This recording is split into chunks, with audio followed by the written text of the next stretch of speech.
बिस्मिल्लाहिर्रहमानिर्रहीम, अस्सलाम वालेकुम। मैं हूं ईसा नकवी। आज 11 सितंबर 2023 है। ये जो दाईं जानिब आप वीडियो देख रहे हैं, ये वीडियो 9 अक्टूबर 2021 को यानी लगभग 2 साल पहले मैंने अपने चैनल पर पोस्ट की थी और इसका टाइटल था a new transport corridor that's how India is planning to bypass BRI। आपने नोट किया होगा कि गुज़श्ता 4 दिनों से पाकिस्तान में सोशल मीडिया पर और मेन स्ट्रीम मीडिया के ऊपर एक हंगामा बरपा है कि इंडिया ने G20 इजलास की सरबराही की है, मेज़बानी की है। दुनिया की बड़ी बड़ी मईशतों के सरबराहान इंडिया आए और जैसे अब या तो क़यामत बरपा हो चुकी है या फिर क़यामत बरपा होने वाली है। कोई ऐसी चीज़, अनोखी चीज़ हो गई जो इससे पहले कभी नहीं हुई थी। G20 इजलास ना ये पहला था ना आखिरी है, इसके बाद भी होगा, इससे पहले भी होते रहे हैं। और इससे पहले जो इंडोनेशिया में हुआ, तो क्या इंडोनेशिया इस वक्त दुनिया की सुपर पावर बन चुका है या फिर जिस जिस ममालिक से उसकी दुश्मनी या राइवलरी है वो सफ़ाई हस्ती से मिट चुका है। लिहाजा बहुत सारे लोग जो हैं वो आउट ऑफ प्रोपोर्शन इसको डिस्कस कर रहे हैं। पाकिस्तान के लीडर्स को डूब कर मर जाना चाहिए, हमारे लिए लम्हा फ़िक्रिया है या फिर शर्म का मुकाम है। अजीबोगरीब बात है कि इंडियन मीडिया ने फिर इसके हवाले से बहुत इंटरेस्टिंग रिपोर्टिंग की है।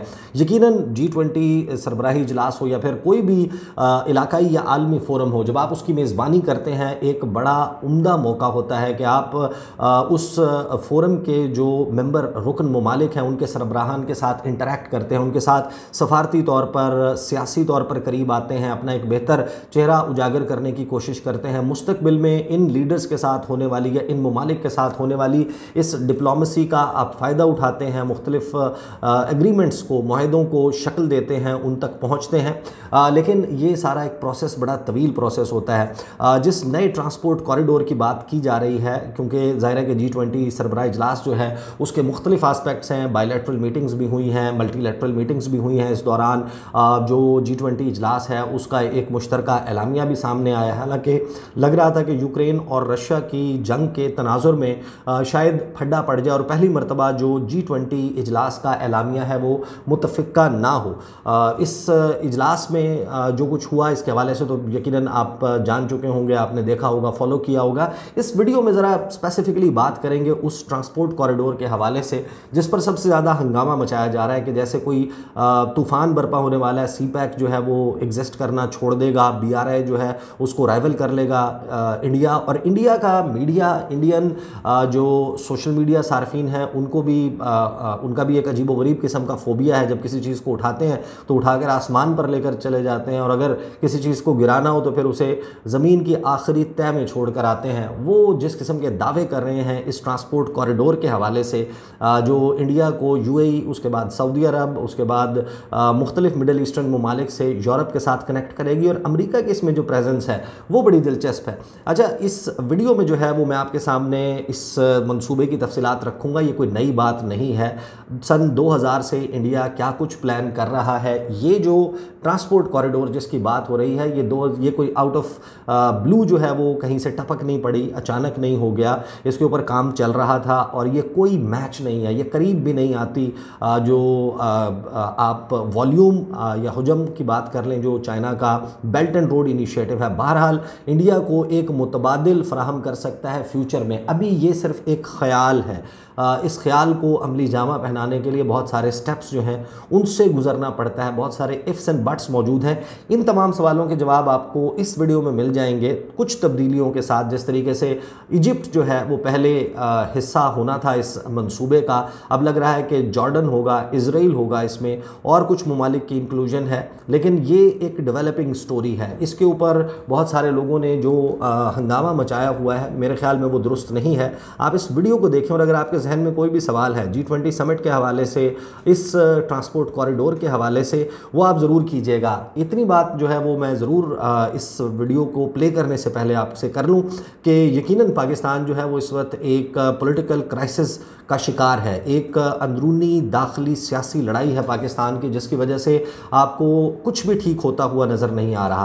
पाकिस्तान की मईशत जो है उसकी ट्रैजेक्टरी डाउनवर्ड है। पाकिस्तान में जो इस वक्त होप है फ्यूचर के हवाले से बहुत सारे लोग वो छोड़ चुके हैं। बहुत सारे लोग ये समझते हैं कि शायद पाकिस्तान की मईशत की कमर जो है वो इस हद तक टूट चुकी है कि अब यहाँ से कम बैक करना बहुत मुश्किल होगा। लेकिन अगर आप थोड़ा सा अपने लेंस को ऊपर लेकर जाएं और जूम आउट करके देखें तो पूरी दुनिया में जो कौमों की, ममालिक की हिस्ट्री है उसमें इस किस्म के मोमेंट्स आना कोई अचंभे की बात नहीं है। परेशानी तब होती है जब इस किस्म के हालात से, वाक़यात से कोई शख्स सीखने से, या कोई मुल्क या कौम जो है वो सीखने का अमल छोड़ दे और उससे निकलने के लिए बेहतर रास्ते का इंतखाब करने की जो काविश है उसको छोड़ दे। आप ये वीडियो देखें और जो इंडिया प्लान कर रहा है क्या ये वाइबल भी है, ऐसा हो पाएगा या नहीं, और इसके हवाले से अगर आपके जहन में कोई सवालात हैं वो मुझसे ज़रूर कीजिएगा। और बहुत सारे लोग जो इसको आउट ऑफ प्रोपोर्शन डिस्कस कर रहे हैं उनके लिए भी ये मेरा ख्याल है कि एक मुनासिब जवाब होगा।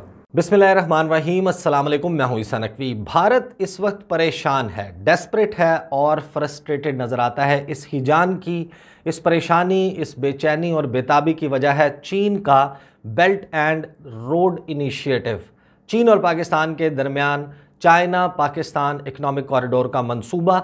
अब भारत ने अपने लिए मुतबादिल तलाश करने के लिए हाथ पांव मारना शुरू कर दिए हैं। बातें हो रही हैं एक नए ट्रांसपोर्ट कॉरिडोर की जो मुमकिना तौर पर इंडिया को यूरोप के साथ मिलाएगा।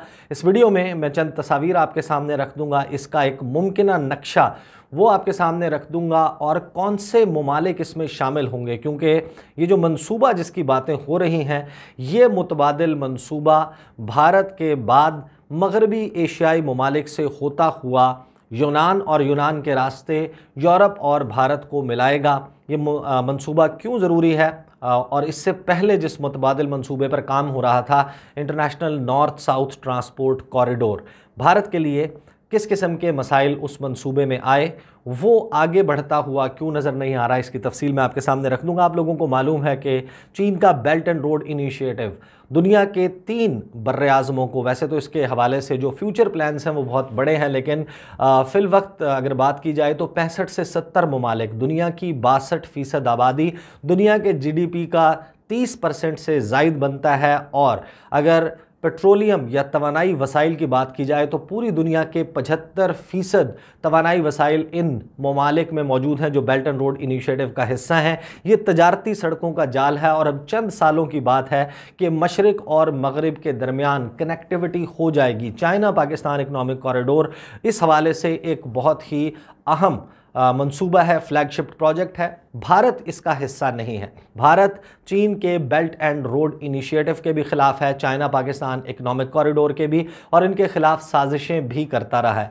एक तो भारत लार्जर गेम प्लान में, जो अमेरिका का लार्जर गेम प्लान है इस दुनिया के हवाले से, उसमें चीन के ख़िलाफ़ और अमेरिका के साथ खड़ा है। एक ये वजह है बेल्ट एंड रोड इनिशिएटिव से जो भारत मुतनफ़िर नज़र आता है। और चाइना पाकिस्तान इकनॉमिक कॉरिडोर के हवाले से भारत ये कहता है, क्लेम करता है कि ये क्योंकि इसका रूट गिलगित बल्तिस्तान से होकर गुजरता है और वो कहते हैं कि गिलगित बल्तिस्तान भारत का हिस्सा है, लिहाजा वो इसको तस्लीम नहीं करते। तो अगर आप अंदाज़ा लगाएं तो अगले 4 से 5 सालों में भारत के लिए एक बड़ी मुश्किल खड़ी होने वाली है जब साउथ ईस्ट जो एशियन नेशंस हैं, आसियान रीजन के ममालिक हैं, उनके और यूरोपीय मंडियों के दरमियान जो है वो एक राब्ता बन जाएगा, उनको रसाई मिलेगी पाकिस्तान के CPEC के रास्ते। तो दुनिया भर के जब ममालिक आपस में ट्रेड कर रहे होंगे और इस शॉर्टेस्ट रूट को इस्तेमाल कर रहे होंगे, और उसकी वजह से एक तो वक्त की बचत है। जो साजो सामान इन ममालिक से यूरोप ले जाने में 40 से 45 दिन लगते थे समंदर के रास्ते, अब वो मुख्तलिफ जो शॉर्टेस्ट रूट्स हैं उनसे होता हुआ इन ममालिक की मंडियाँ आपस में कनेक्ट होंगी। 11 से 12 दिन लगेंगे किसी प्रोडक्ट को पाकिस्तान के रास्ते यूरोप पहुंचने के लिए, और फिर जो उसकी कॉस्ट है, पैसा है, वो बहुत कम लगेगा। तो जो इंडिया का एक्सपोर्टर है, जो उसका ग्रोअर है, उसको एक मुतबादिल चाहिए, या तो वो चाइना पाकिस्तान इकनॉमिक कॉरिडोर को और बेल्ट एंड रोड इनिशिएटिव को इस्तेमाल करे, या फिर उसके पास मुतबादिल रूट मौजूद हो।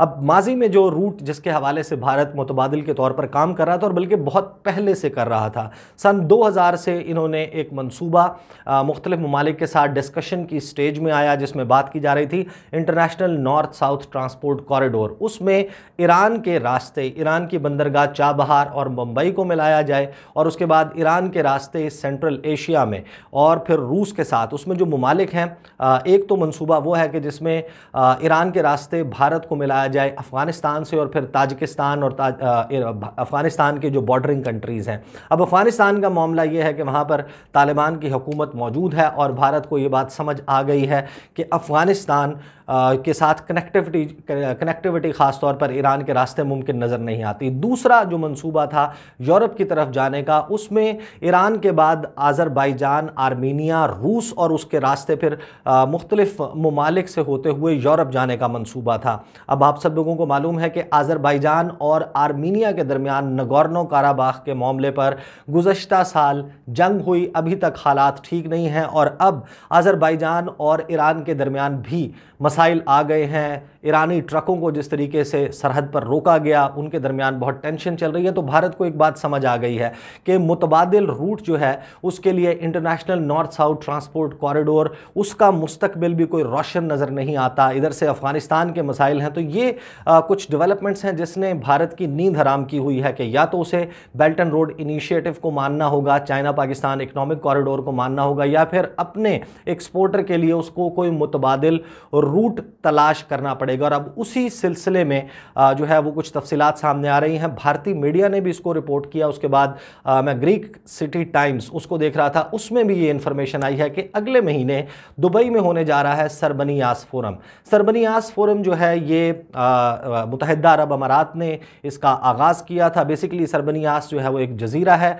मुत्तहिदा अरब अमारात के समुद्री हदूद में मौजूद है और इसी के तर्ज के, इसी नाम के ऊपर जो है मुख्तलिफ जो अरब लीग के ममालिक हैं, जो नॉर्थ अटलांटिक के ममालिक हैं और एशियाई ममालिक हैं, उनके दरमियान राबतों के हवाले से, बातचीत के हवाले से एक डिप्लोमेटिक फ़ोरम है। इसका इजलास होगा दुबई में और वहाँ पर एक मुलाकात होने जा रही है। ये मुलाकात होगी, मैं आपको बता देता हूँ, मुत्तहिदा अरब अमारात, मिस्र यानी कि इजिप्ट, सऊदी अरेबिया, इसराइल और भारत के वज़राए ख़ारजा के दरमियान। इसमें ग्रीस के वज़ीर ख़ारजा जो हैं वो भी शामिल होंगे मुमकिना तौर पर। और ये ममालिक बात कर रहे हैं एक ऐसे कॉरिडोर की जो मुंबई को मिलाएगा मुत्तहिदा अरब अमारात के साथ, मुत्तहिदा अरब अमारात से सऊदी अरब, सऊदी अरब से मिस्र, वहाँ से इसराइल और इसराइल के बाद बहीरा रूम में साइप्रस जिसको किब्रस कहते हैं, और उसके बाद ये जाकर मिलेगा यूनान से और यूनान के रास्ते फिर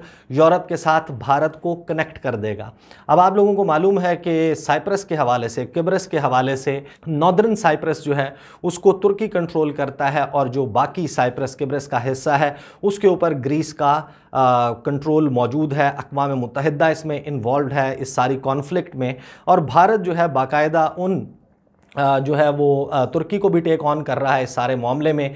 यूनान और तुर्की के दरमियान टेंशन्स चलती हैं। तो ये मंसूबा जो है इसके हवाले से भी इसराइल तक तो मामला समझ आता है। इसराइल के बाद साइप्रस में इसका क्या फ्यूचर हो सकता है, ज़ाहिर है कि ये एक बहुत ही अहम सवाल होगा, लेकिन ये एक डिस्कशंस की स्टेज के ऊपर है। भारत को फौरी हल चाहिए और फौरी हल होता हुआ नज़र नहीं आता।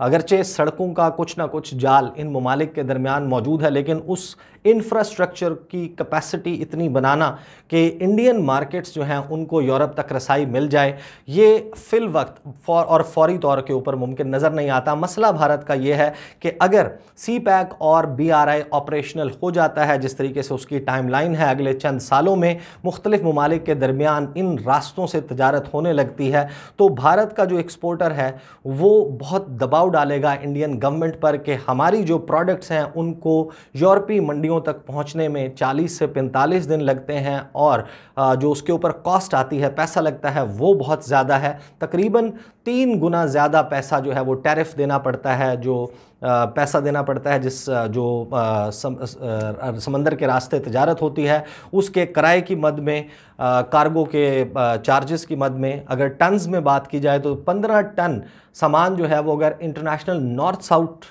ट्रांसपोर्ट कॉरिडोर जो भारत जिस मुतबादिल के तौर पर सोच रहा था, अगर उसको भी इस्तेमाल करें तो $2500 जो है वो 15 टन के सामान के ऊपर कमी आ जाती है उस टैरिफ में, जो अगर दूसरे रास्तों से, समंदरी रास्तों से सामान को पहुंचाने की यूरोप कोशिश की जाए। तो ये बहुत ही एक इंटरेस्टिंग सिचुएशन डेवलप हो रही है। अभी ये इनिशियल स्टेज में है। सर्वनियास फोरम में किस तरीके से इसके ऊपर बात होती है, और अगर बात हो भी जाए तो एक बात तय है कि ये बेल्ट एंड रोड इनिशिएटिव का ना तो कोई तोड़ हो सकता है, लेकिन भारत को एक फौरी तौर पर रिलीफ ज़रूर फराहम कर सकता है जिस दबाव से वो बचना चाहता है। एक मुतबादिल चाइना पाकिस्तान इकनॉमिक कॉरिडोर का तलाश करना चाहता है। ये तफसीलात हैं, और चाइना पाकिस्तान इकनॉमिक कॉरिडोर के हवाले से भारत किस किस्म की साजिशें कर रहा था आपको मालूम है।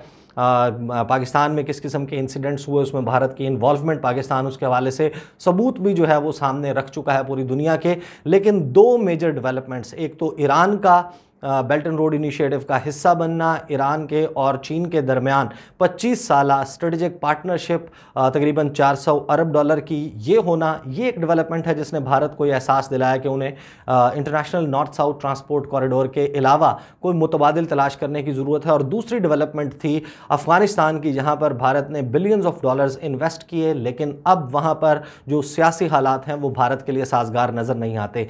ये सारा मामला जो है वो बहुत एक तो दिलचस्प भी है, और किस तरीके से अनफोल्ड होता है, इसमें मजीद क्या डेवलपमेंट्स होती हैं वो मैं आने वाले दिनों में अपने चैनल के ऊपर कवर करता रहूँगा। इंशाल्लाह अगली वीडियो में आपके साथ मुलाकात होगी। मुझे इजाज़त दीजिए। अल्लाह हाफ़िज़।